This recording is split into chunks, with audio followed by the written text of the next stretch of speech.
sapa nabi malam yakbal rukhsata Allah. Mantis sapane wong lam yakbal ora nampa sapa man rukhsata Allah ing rukhsah Allah. Orang yang tidak nerima rukhsahnya Allah taala. Jadi orang wajib-wajib dilakoni terus kadang-kadang mergo dadi identitas isin ninggal.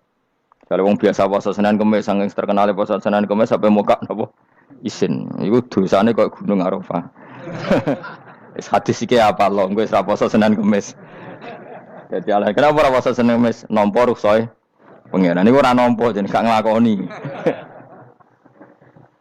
Karena mengkono iku ali ngatasi mamlat ismi sing dosa pemislu jibali Arafah iku kaya Gunung Arafah. Jadi pangeran itu ya aneh, aneh sing apik tapi. Jadi misalnya ana wong maca Quran kok yakin ra di sepuro iku dianggap ngenyek Quran. Wong wukuf ning Arafah kok nyangka dosane ra di sepuro dianggap ngenyek pangeran. Mane ana wong wali iku mergo ndablek. Dene wong ndablek ra wali iku goblok-gobloke wong. Jadi ke daftar wali lewat jalur napa? Ndablek. Tapi potongane ya tetep ra wali, jenenge serabakan. Dadi wali niku gampang. Dadi dene kok ora dadi wali wis bejane wong. Engko tak terangno carane dadi wali sing gampang-gampang ae. Nak mbok bar Ramadan tak deloke wis masuk ta urung. Nah ora tak sidangno kok. Ya dadi kan ora dadi wali usul ning pengadilan kudu dimenangno no. Rawahu ngrawatane hadis sapa Imam Ahmad. Wasiratu te syarat iku dumatun. Wasiratu tawi siratal mustaqim dulmatun peteng. Wasiraju te dalan lagu maring sirat wal yakinu yakin.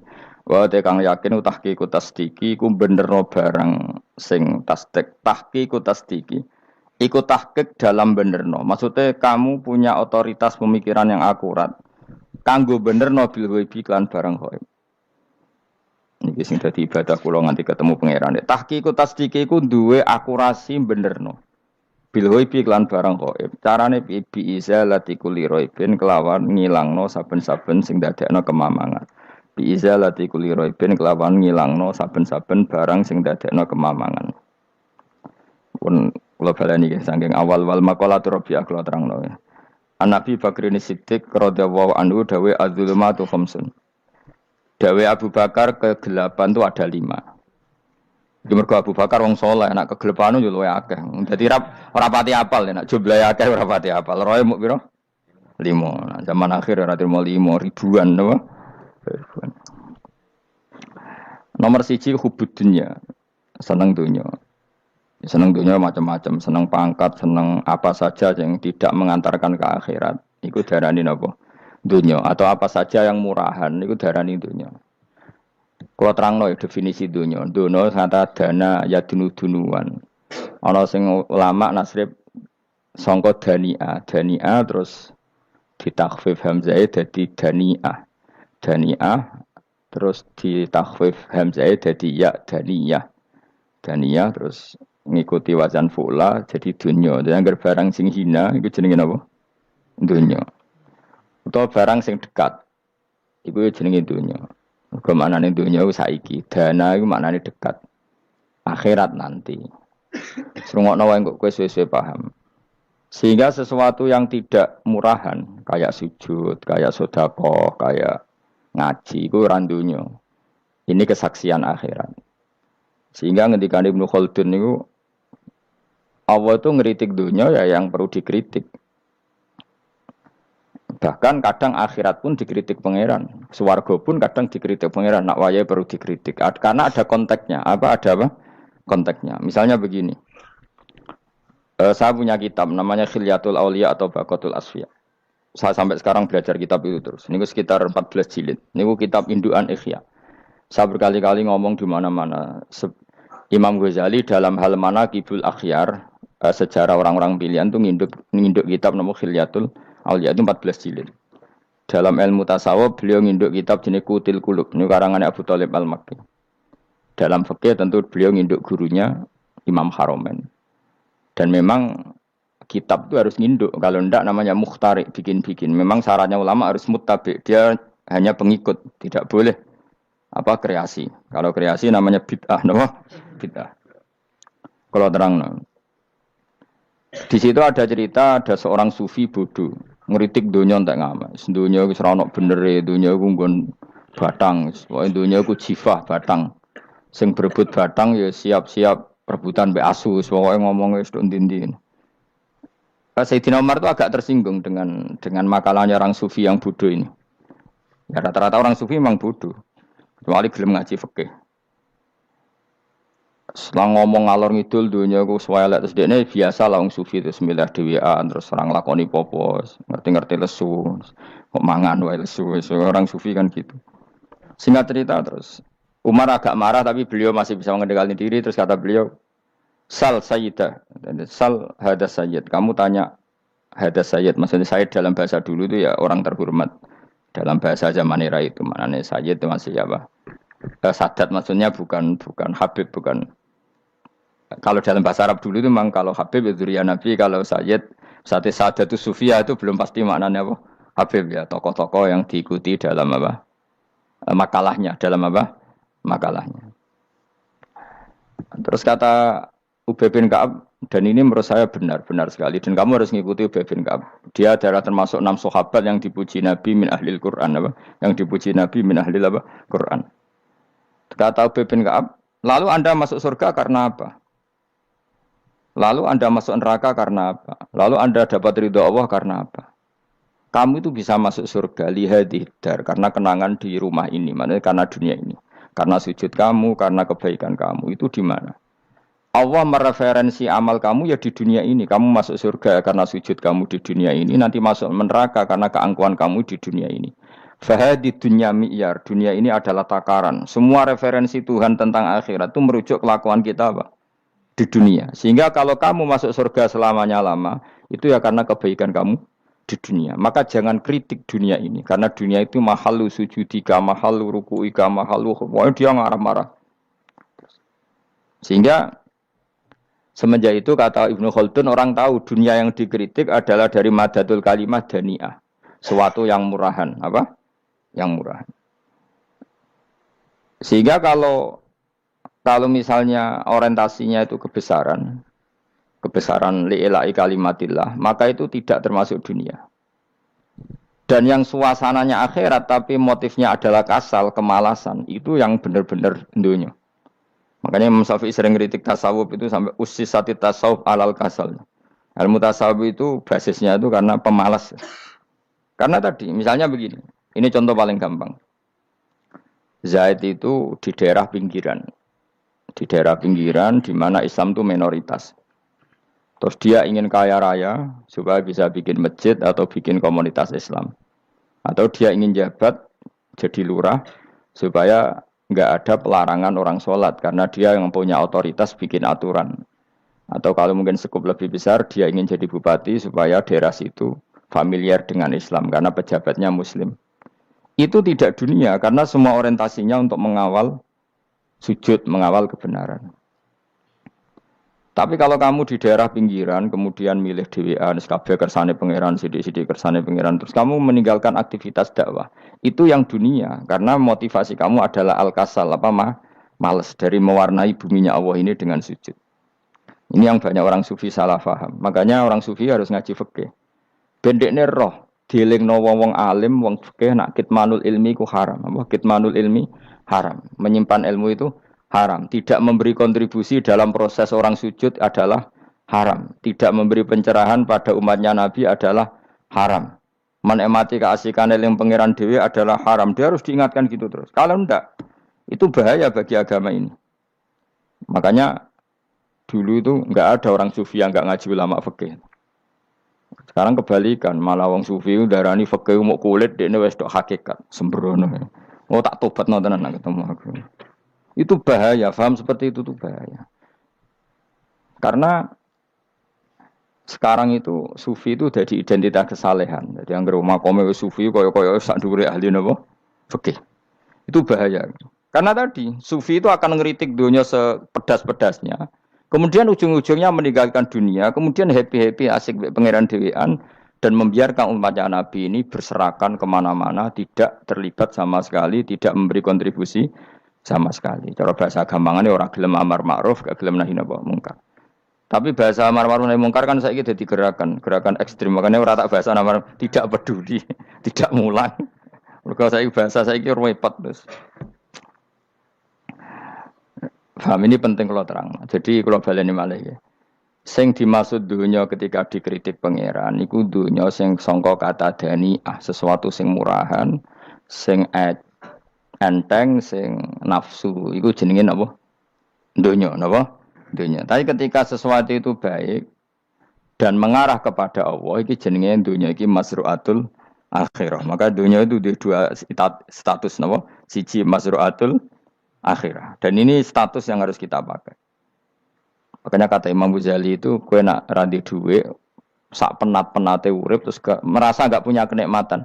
Datang saja ke kuburan, dan yakinlah semua yang sedang mati, keinginannya hanya satu, ingin kembali di dunia dan memperbaiki amal-amalnya. Berarti dunia adalah segala-galanya bagi orang yang sudah mati. Ya, orang yang sudah mati itu cita-citanya satu.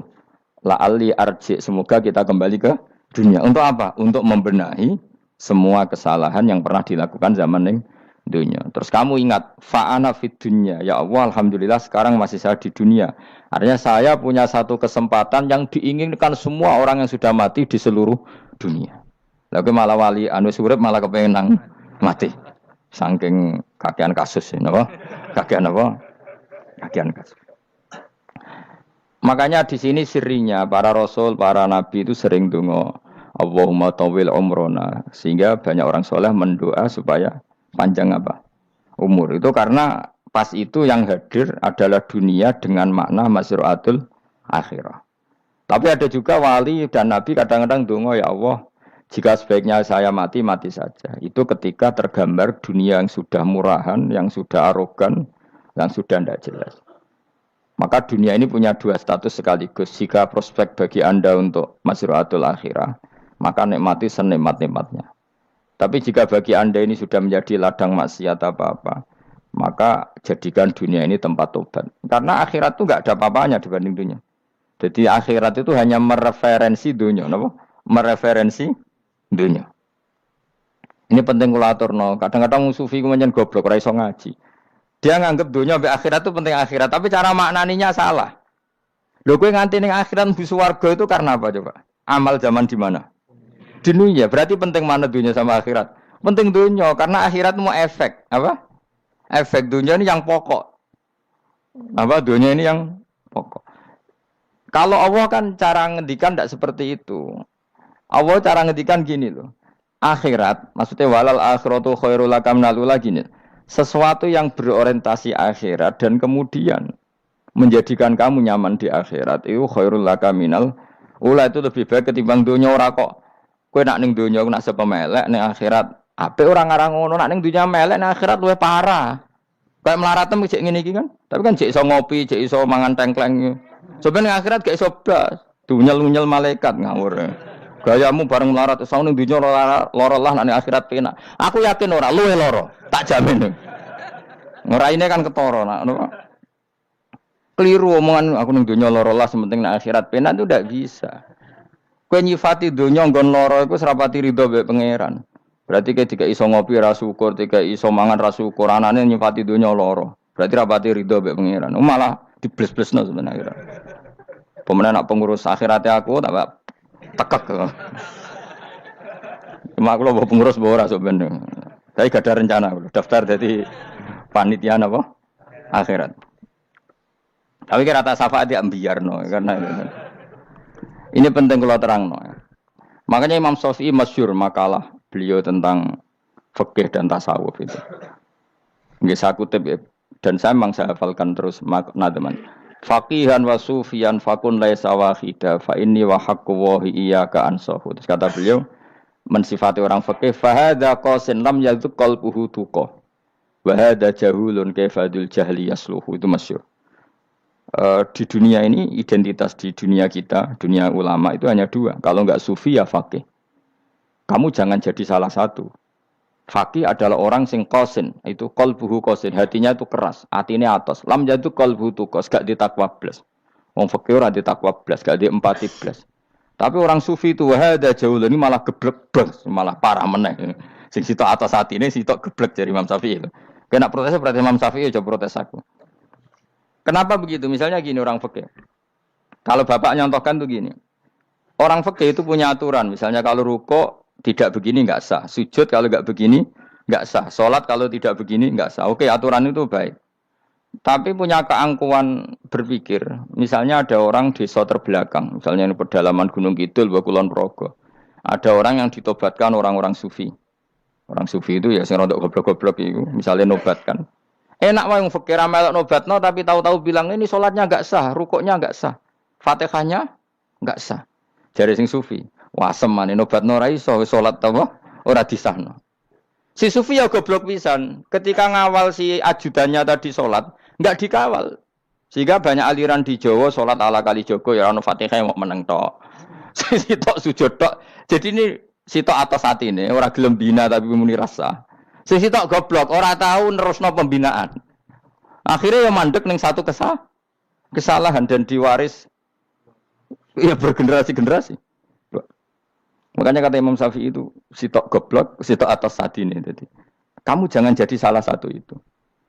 Makanya kamu aman karena kamu ndak sufi ya ndak fakih. Makanya enggak masuk enggak masuk yang dikritik Imam Syafi'i. Kamu sufi ya ndak, fakih ya ndak. Makanya kalau Imam Syafi'i ngeritik itu tapi alhamdulillah saya ndak dua-duanya. Ya ndak sufi, ndak fakih. Karena orang sufi itu kalau ditelusuri itu memang kesalahannya terlalu banyak. Kecuali dia mau ngaji fikih. Kenapa? Kecuali dia mau ngaji fikih. Kayak tadi misalnya, sampai Imam Syafi'i zaman itu duka yang menghentikan usisat tasawuf alal kasal. Ilmu tasawuf itu dibina. Itu berdasar kemalasan. Loh, saya punya teman sufi banyak. Saya ini kiai loh. Punya teman sufi banyak. Teko ning nggon kula, Gus, donya wis rusak, sementing sakniki wis ngatah-ngatahno istighfar. Memangnya kita bisa diistighfari pangeran di sepuro pangeran ketika kamu orang alim ndak mulang? Memangnya kowe iso di sepuro pangeran ketika kowe sugih zakat? Memangnya kowe iso di sepuro pangeran wis kere ra nyapu masjid teko Jumatan, bareng rokoke diusep-usep ning pojok masjid bar mulai. Enak wae. Ana keran coplok wis dibarno. Memangnya kamu bisa jadi orang miskin seperti itu kemudian dimaafkan Allah? Ndak bisa. Kamu harus terlibat dalam proses sholat.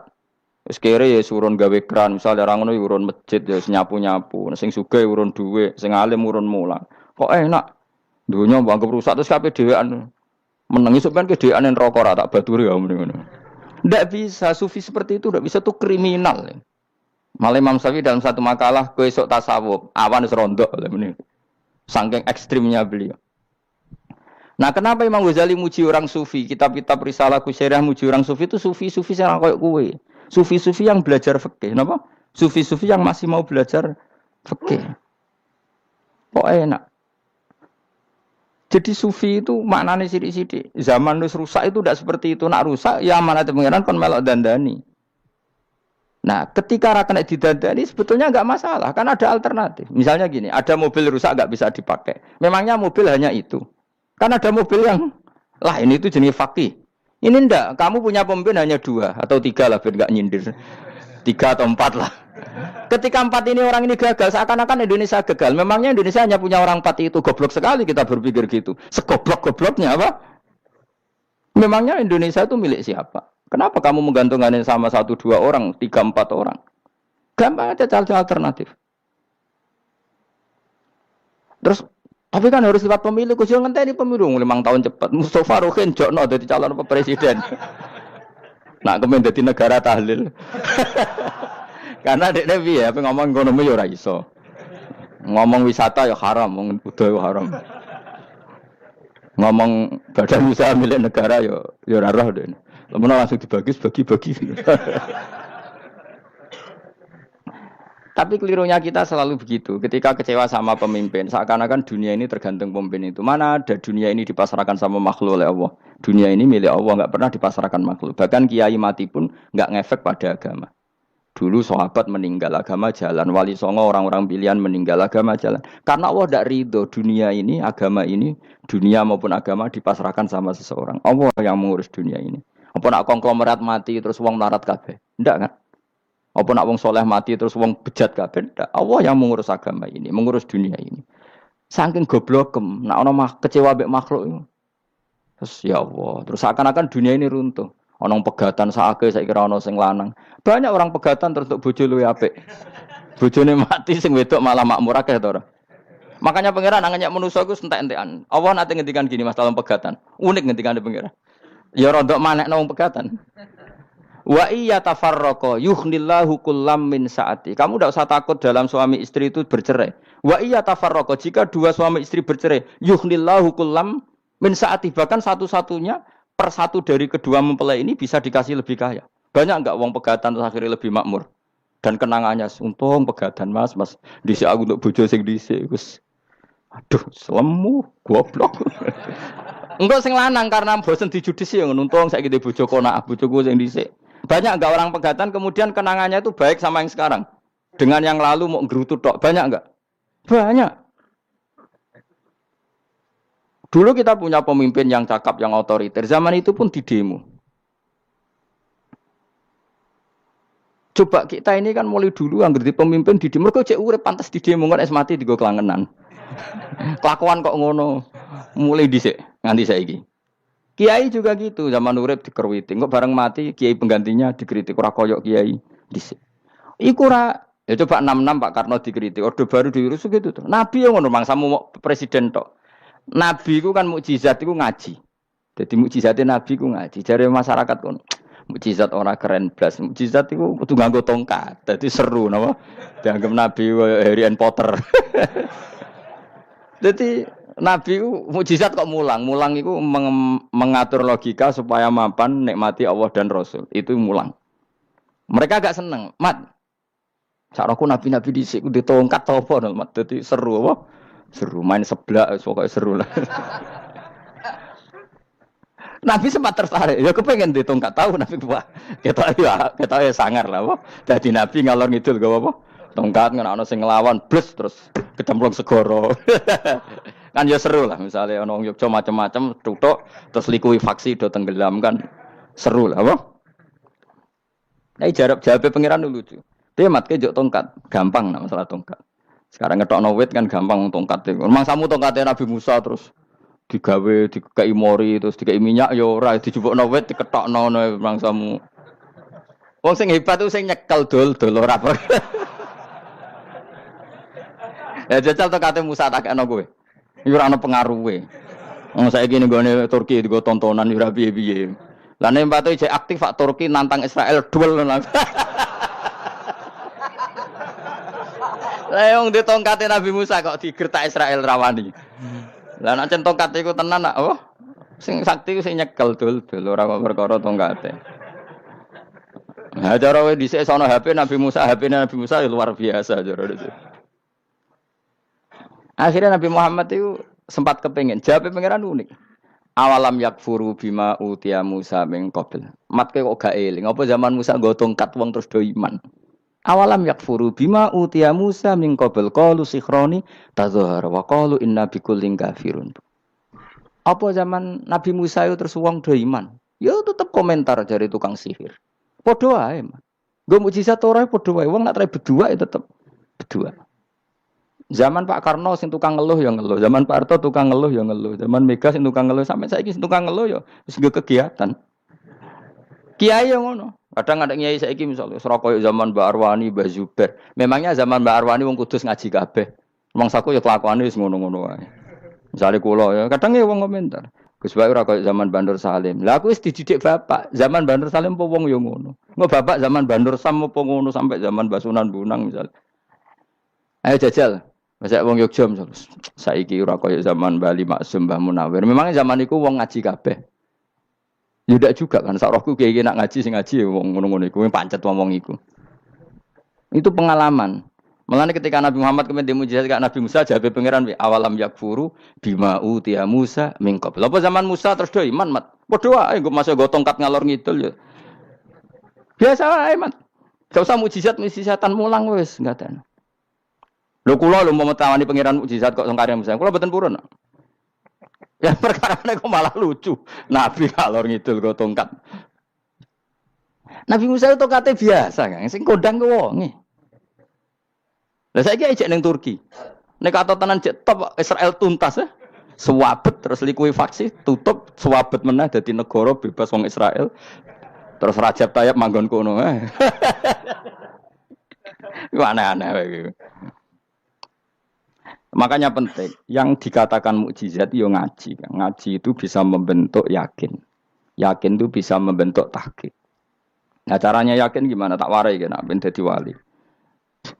Wali sing jalur ilmu, jalur melarat wis kowe luwih iso lah. Wali ku jalur akeh. Alim ya iso dadi wali, zuhud dadi wali, melarat ya iso dadi wali. Syaratnya ridho ora kepengin sugih. Ya syaratnya melarat dadi wali ridho ora terbersit kepengin sugih ya ora tau muni lho umpama aku di dhuwit ora dadi wali, muni umpama tok wis ora dadi wali. Jadi fa inna law taftahu amala syaiton karena mengatakan umpama itu wis buka pintu setan. Jalur apa ke? Nah alim syaratnya apal Quran, apal ribuan hadis. Ayo nak zuhud syaratnya radhi HP, rawi anan. Nak fakir ra oleh diangen-angen. Ayo milih ndi? Apa rasa dadi wali? Gak usah ya. Kalau terang, ini penting. Kenapa saya sering kritik orang sufi? Karena sufi sekarang itu beda dengan sufi dulu. Di Jawa Timur itu keluarnya para kiai ya gitu. Kalau ada orang ikut torekoh tertentu, terus gak gelem ngaji takrib. Akhirnya linge pangeran suwengi tapi sesucine keliru. Masalah didik anak bojo keliru. Karena ya mau sementing la ilaha illallah terus maca la ilaha illallah terus itu gimana? Kalau kita iman sama Allah, ternyata iman dengan aturan-aturan Allah. Misalnya kita seneng cawe wedok, terus mbok sebut jenenge tok, kono njuk wedak ra mbok kei, njuk mangan ra mbok kei. Terus kamu tidak mempelajari sing disenengi pacaran ku apa? Senang Allah itu maknanya senang ketentuannya Allah. Allah yang murka itu apa? Kalau kita zina, kalau kita maling, ketika korupsi. Allah yang suka apa? Kalau kita sujud. Lalu syaratnya sujud apa? Harus dalam keadaan suci dari hadas besar maupun hadas kecil dan tempatnya tidak ada najis. Bahkan harus gitu. Itu senang Allah kok menurut Allah. Allah sewengi terus pingsan, kesemper, terus nak tepak harus darani wali. Harus darani wali, harus salam template. Wah apa-apaanan. Lan cara bapak kula saking kerase. Lah wong darani wali ndek melete keren aku jare. Tak top aku jare. Lah kok saged, Pak? Paling zaman akhir darani wali dadi gula, wong salah templek ngekeki dhuwit. Tapi nak wong alim darani wali ku sing dadi pinter akeh. Coba jajal lah wis ayo. Nak ora percaya Ruhin maklumno nak saiki wali, nak ora dadi gula mbek dhuwit. Ayo saiki umumno nak Ruhin iku wali. Reaksi masyarakat kira-kira piye? Salam template terus nggak malu merek rokok Ruhin, misalnya rokok apa ya terus ditukokno. Tapi umat dapat apa juga? Tapi ketika orang terkenal alim, umat dapat banyak karena bisa ngaji. Carane sesuci piye, carane zakat, piye yang wajib zakat apa saja. Carane dekat. Tapi saya gak wali kalah mbek apa wong alim kalah mbek wali. Kula niki diceritani Gus, kula nek wong alim Gus. Jejer mbek wong terkenal wali kula harus salaman beda nih. Ya akhirnya melarat salam. Maksudnya salaman kok ono maknane ning Jawa Timur. Ora usah diterangno maknane opo. Wah kere. Wah kowe padha wae wong alim kok kasut to. Dekne kok kasute perkara hasile iku. Iku ya sarap pisan padha wae. Sing kanca kula niku. Tapi sebenarnya kita harus jadi pelajaran. Kalau ingat Allah itu ingat aturan-aturannya Allah. Terus keling Allah suwengi terus piye? Allah bikin aturan, kamu sewengi ning masjid itu ketentuan fikihnya kayak apa? Kalau istri kamu sakit, anak kamu sakit, kamu wajib ngurmat anak bojo dan itu juga perintah Allah. Terus eling Allah ning dulu enggak ada zaman Nabi seperti itu. Nabi itikaf sungi ning masjid pikir wiridan, ya mulang biasa. Wiridan sekadarnya habis itu Nabi yang ngajar biasa. Siapa yang tanya tentang haid, siapa yang tanya tentang ghanimah, siapa yang tanya. Jadi yas'alunaka 'anil anfal. Ketika mereka iskal, lalu ghanimah cara bagi gimana ya Rasulullah? Dibagi wa'lamu annama ghanimtum min syai'in fa anlillahi khumusahu wal rasul 1/5. Ada yang tanya lagi, "Wasalunaka 'anil makhid." Istri saya cara ngakad tidak normal ya Rasulullah. Kadang-kadang over. Terus disebut itu istihadah apa? Itu ditanyakan. Ada yang kaya usul, ya Rasulullah duit kula kathah lalu tak kasihkan siapa? Yasalunaka madzayun fikun. Ora kok terus eling pangeran sungi-sungi terus do ngantuk, bariku keturu. Bariku makan-makan ora ono ngono. Coba jika seseorang terkenal wali itu paling untung udekne. Ini bukan kritik kan. Memang harus dikritik. Sing kritik aku enak kowe kualat, kowe ra wali kok ngritik wali. Kowe cuma melok-melok. Karena apa? Kita ini syafaqatan li hadil ummah, kita kasihan umat ini mencintai kiai, kemudian tidak dapat apa-apa dari kiai itu. Caranya apa ya kita mulang. Makanya Rasulullah itu masyhur kan di sebuah hadis, sama cari di Muqaddimah Majmu', di Muqaddimah Ihya, hampir semua kitab ulama top itu menyertakan hadis ini. Nabi ke masjid, ada satu kelompok yang nangis-nangis ndonga, ada sekelompok yang mulang fikih. Mulang itu yes, iki halal, iki haram, iki salat begini enggak sah ini. Pokoknya mulang aturan-aturannya pangeran. Nabi ngadeg. Kemudian Nabi bilang gini, kilakuma ala khairin, dua kelompok ini sama-sama baik. Tapi apa yang terjadi? Amma haula fayatuna waha, mereka adalah kelompok-kelompok yang minta sama Allah, insya'a ajaba wa insya'al. Lah, kalau Allah mengendaki ya disebadani, kalau ndak ya ndak. Tapi ini kelompok yang membicarakan hukum-hukumnya pangeran. Pasti Allah ridho. Wa innama bu'istu mu'alliman. Memang sing jenenge Nabi itu untuk mengumumkan halal haram. Maka Nabi terus ikut yang kelompok belajar tadi. Karena yang dikatakan coba Nabi diutus jadi Nabi itu apa? Saya tanya. Bikin aturan. Caranya tawaf ke Ka'bah